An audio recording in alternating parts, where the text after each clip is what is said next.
দিল্লিতে গেরুয়া ঝড়, দিল্লি বিধানসভা নির্বাচনে গেরুয়া ঝড়। সন্ধ্যে 7টায় বিজেপি সদর দফতরে যাবেন নরেন্দ্র মোদী।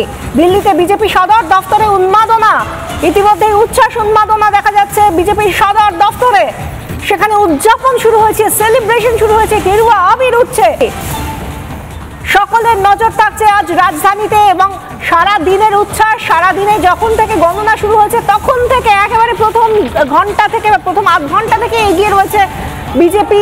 আম আদমি পার্টির থেকে অন্তত 50% ক্ষেত্রেই আমরা দেখেছি যে তারা এগিয়ে ছিল এবং তারপর যত সময় গড়িয়েছে তত ব্যবধান বেড়েছে আম আদমি পার্টির সঙ্গে বিজেপি এগিয়ে গিয়েছে, পিছিয়ে গিয়েছে আম আদমি পার্টি।